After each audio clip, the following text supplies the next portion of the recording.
Bulgaria prepara la toma de la refinería de Burgas tras nuevas sanciones.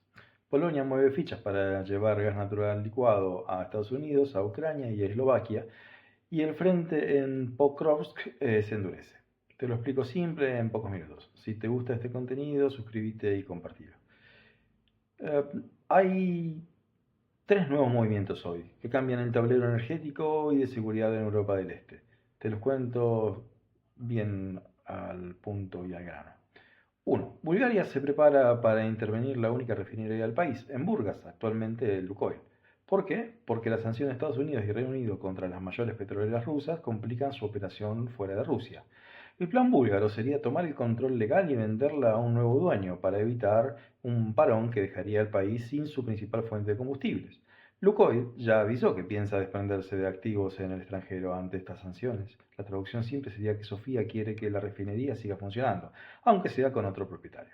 Punto 2. Gas para Ucrania y Eslovaquia vía Polonia. Mientras tanto, Polonia trabaja con socios de Estados Unidos, Eslovaquia y Ucrania para importar gas natural licuado estadounidense y redirigirlo a la región.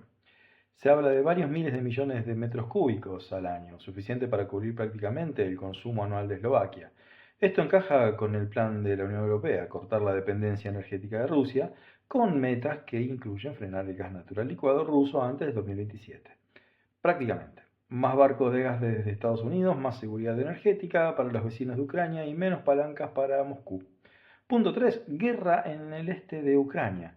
Pokrovsk, en el frente, los combates alrededor de Pokrovsk se intensifican. Fuentes ucranianas niegan un cerco total, pero admiten una situación muy tensa. Lucha en la calle, calle por calle y refuerzos en los flancos. La lectura de los analistas es que si defender una posición cuesta demasiado, puede ser necesario replegarse a líneas más sostenibles para preservar tropas y equipo. El mensaje es que la batalla está viva y cada manzana de la ciudad pesa. El cierre o la reflexión es que Europa acelera para blindar su energía. Mientras la guerra sigue marcando el ritmo, si Bulgaria acepta su refinería y la asegura y Polonia abre el grifo del gas natural licuado, la influencia energética rusa se reduce un poco más. En el terreno, Pokrovsk nos recuerda que cada avance tiene un costo. Si te sirvió este tipo de comentarios, suscríbete y déjame un comentario. ¿Qué crees que pesará más en el 2026? ¿La geopolítica o la infraestructura? Esto es Trade Vision, entender petróleo como un profesional.